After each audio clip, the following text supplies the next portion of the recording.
Welcome to another episode of People of Data, where we get to highlight the wonderful people of data.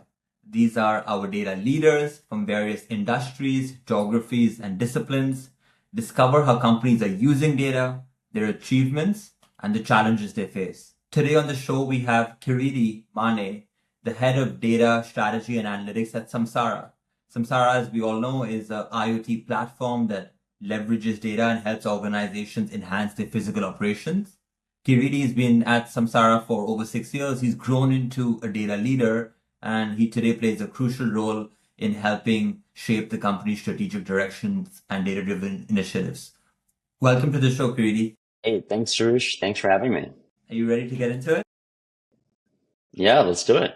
Awesome. What does Samsara do? How do you make money today? And how does the data team play a part in helping Samsara do what it wants to do?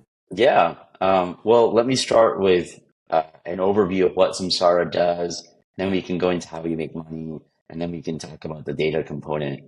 So, what does Samsara do? Uh, I always like to start with the customer. So, at Samsara, we're building technology for the world of physical operations. Think transportation, construction, field services, and energy companies. They want to operate smarter, they want to be more efficient and safe, and you can do that with data. And long story short, Samsara helps them get that data. We have a system of sensors, we do a lot of data processing, and we give them the ability to take action on that. And I know you were asking, how do we make money? We're a B2B SaaS company. So we have a subscription-based model, and customers pay either, monthly or annually, depending on the terms of their contract. And we're really charging for the software more than the hardware here, because that's how customers can extract value from all the data that we're collecting.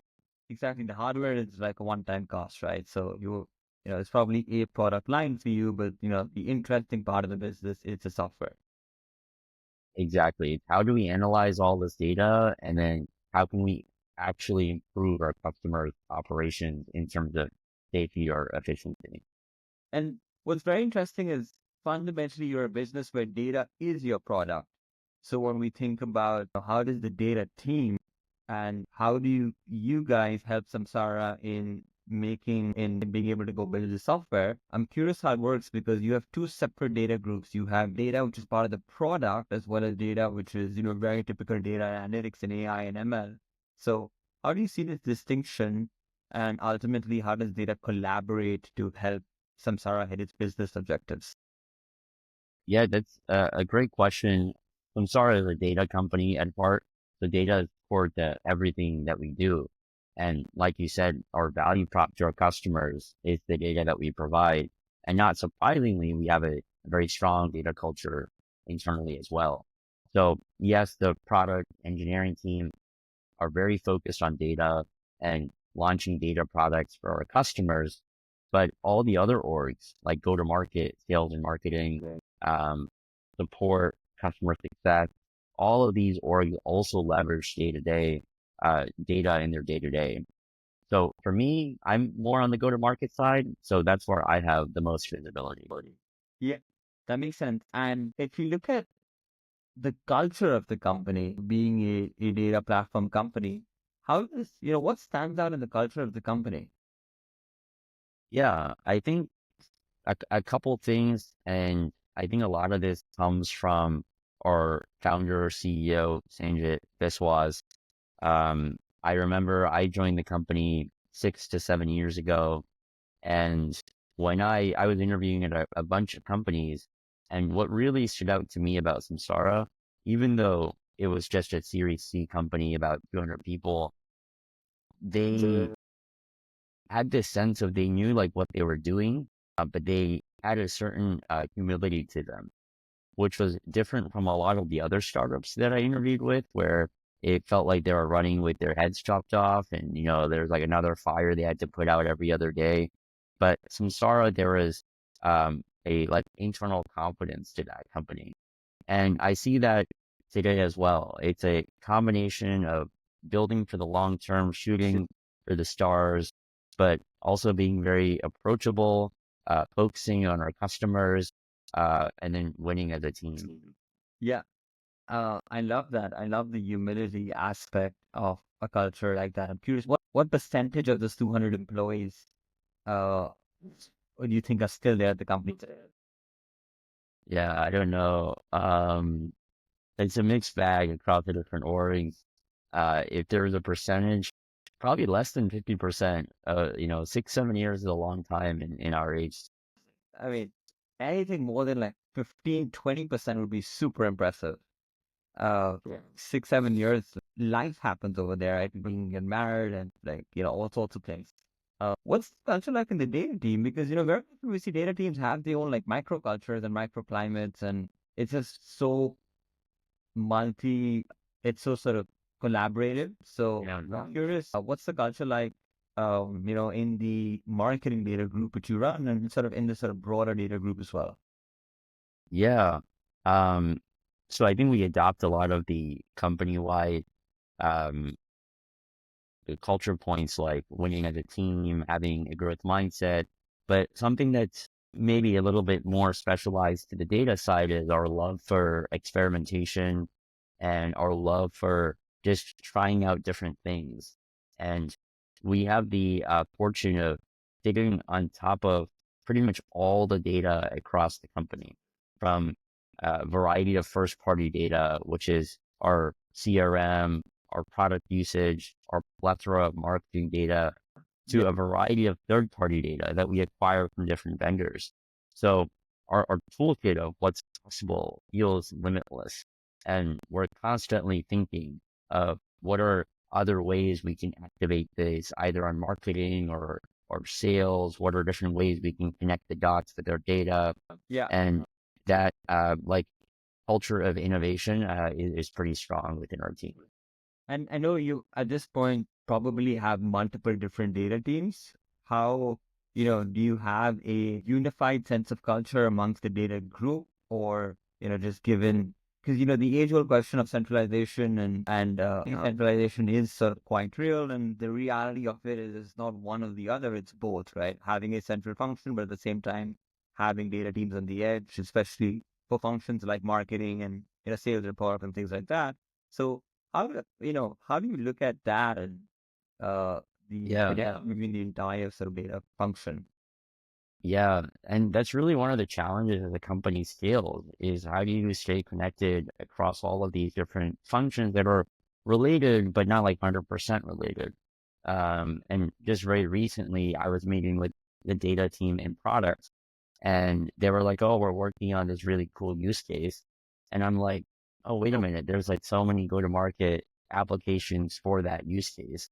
So we can do a better job of staying connected. I think sometimes we can kind of be in our own silo and operate on our own roadmap, but it's important to like pull our heads up every once in a while and then collaborate across all of our priorities to see what we can leverage and share. Are there any initiatives you do as a macro data function to make sure that everyone is in sync? Yeah, so some we try to be as centralized as possible. So there's some data sources that have use cases across the company, not just my team. So for those data sources, our central IT team is responsible for the standardization, the pipelines, and the governance to ensure that everybody is using the same data and it's a high data quality. So there are examples like that, but then when you get to like the more org specific activation, then the data folks in that org are going to be money. Very cool. Talking about the data team and the microculture over there, what's the strength of the how big is the company? How big is the data team in the company? Yeah, so the company is, I don't even know how many headcount we have now, maybe like 3 to 4 thousand full-time employees. We've grown quite a bit the last 6, 7 years. And there are different data teams throughout the company. So the data team that I lead is on the marketing side and supports more broadly go to market. There's a few data folks in the sales side. There's data folks in the product side. And then there's the central data team in IT. So maybe across the company from a data engineering, analytics, strategy perspective, maybe like 40 folks, 40 to 50 folks. That's super interesting. Very typically, we see about 20% of a company's technology and about 20% of technology is data. So let's say you are a 4,000 person company, roughly, about 800 people in technology. Out of that, roughly another 150 to 200 people in data. You mentioned you are about 40 people. Yeah, like I mentioned, there's different like slices of data within Samsara. So there is a data team that works with our product and actually building out different like features in our product that leverage data. And then there's all the other teams that use our data for internal Samsara purposes, go to market or support customer success. So I think the 40 number that I mentioned is more the latter use case. Yeah, no, I think this, firstly, this is just sort of broad, which is what we've seen very practically in doing a bunch of these shows. But also, I think what's very interesting is sort of is companies where data is the product tend to always break this mold. I think we had a few other companies in season one of the show, which we interviewed, where everyone else, roughly speaking, fit this, but companies where data is your product, they always like way off. So that makes a ton of sense. Yeah, and I think part of it is also how the company operates. We were talking about Samsara's culture, and data is in our DNA. So just because your title doesn't have the word data in it doesn't mean you're not a data person. And really, everybody kind of at Samsara uses data in their day-to-day. So that's why like it's tough to say, who's specifically just a data person. How about like in your interview process, like for non sort of for non-data roles? I'm curious, is that something which you evaluate? Yeah, definitely. And it really depends on the role and what we're looking for in that role. So one example, some of the stakeholders that my team works with is the growth team, the growth marketing team. And they're responsible for a lot of top of funnel campaigns to generate demand and capture demand. And a lot of that is also powered by data. You need to understand who your customers are, what they care about, where in the buyer journey they are, what messaging works. And then you need to evaluate success and performance of your campaigns. So we partner with that to provide them data, some BI tools, and some like ROI analysis here and there. But they also need to understand, how do I evaluate success? What data should I use? What's good? What's bad? What does the data stack look like? Yeah, so this is a point of evolution for Samsara. Over the last 6, 7 years, we've gone from startup to mid-sized company, now like mid-sized public company. So right now, our first and third party data come from a variety of sources. So Salesforce is the classic CRM. We get customer usage as well. And then all of this data is aggregated in our data warehouse. And it's right now a combination of BigQuery and Databricks, which causes some like friction throughout the company. But eventually we're trying to migrate everything into Databricks. So we have all of our data in one warehouse. Yeah.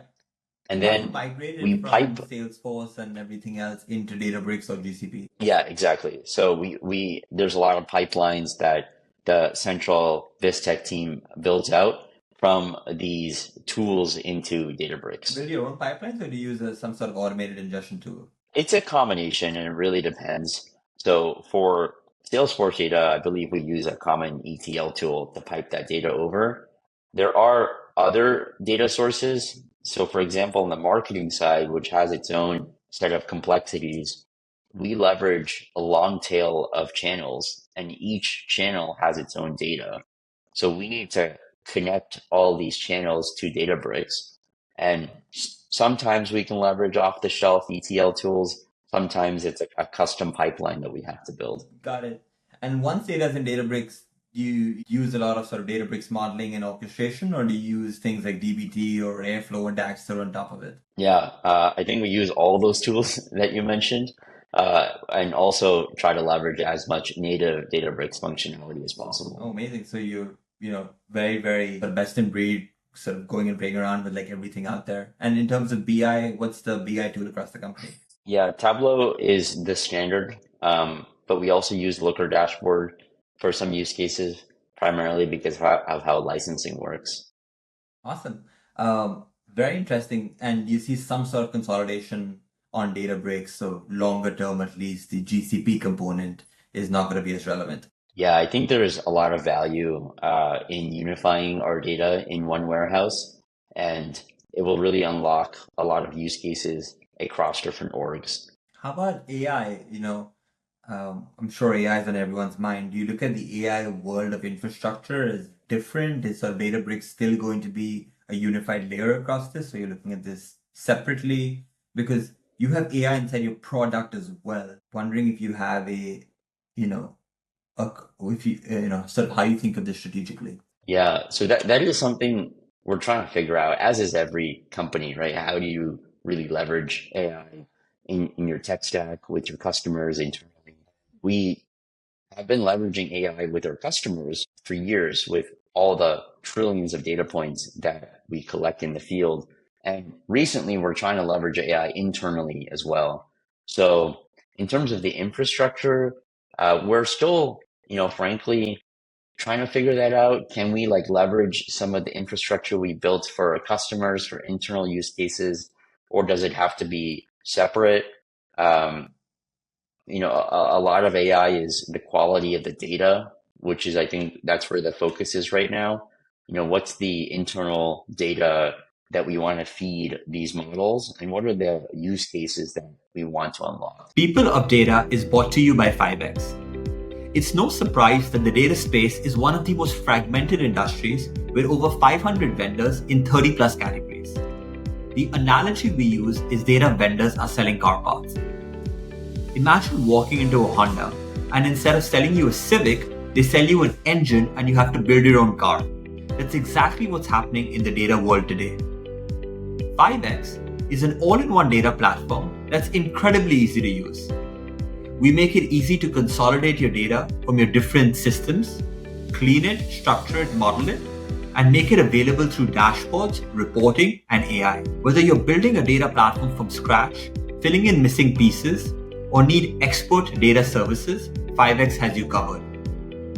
Imagine a world where any team can become a data and AI team in just a few clicks. If you're interested in making sure you don't get left behind in this new world of data and AI, get a demo at 5x.co. What's one achievement which you're very proud of inside the sort of marketing data team? There is a lot of use cases that we built out over the years, and definitely shout out to both the data engineering team and the strategy and analytics team. They're filled with extremely talented and fun people to work with. So a lot of this credit goes to them. One thing that I'm really proud of is our attribution model. So marketing spends millions of dollars a year to generate demand. And you need to understand what's working, what's not, so you can really fine tune the top of funnel engine. And attribution is how we do that. It's how we make capital allocation decisions. And we ingest all of these touch points across all of these channels and campaigns with our customers. And then we feed them into this tailor algorithm that we built that's tailored to Samsara's business model. So everything is in-house, it's customized, it accounts for edge cases, and the output is really Google paid search drove X million dollars in pipeline.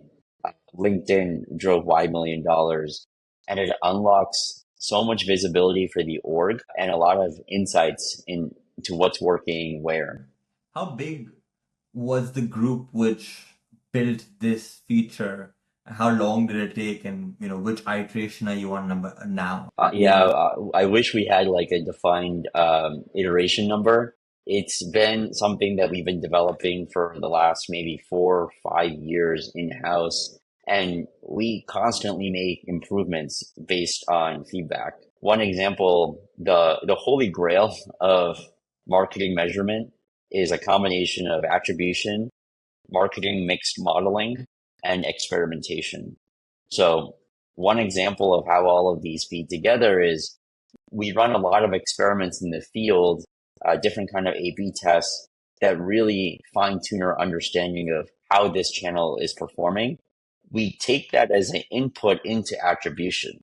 So we're constantly refining the assumptions and the weights that we have in attribution based on experiments and other things we're seeing in the field. What is one challenge which you've had, and how are you working to resolve that? Samsara is a ever evolving company, and we're growing quite fast. But the next stage for us is the multi-product platform. Historically, we've sold a couple of products, and now we have a plethora of products to sell. And with that comes a lot of complexity and a lot of growing pains. And one of them is, how do we equip our direct sales motion to be successful? As a seller, it's overwhelming to be on top of everything. How do you know what to sell, when, to who? So we're trying to use data here to make it as easy and as prescriptive as possible for our sellers.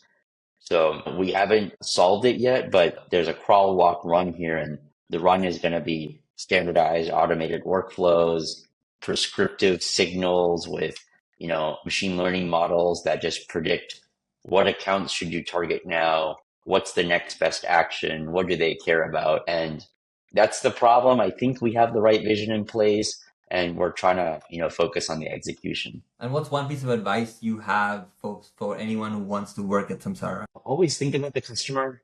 That's one of our core motives. And I think I just love that framework of prioritizing and problem solving. Thank you so much for being on the show and adding so much value to our listeners.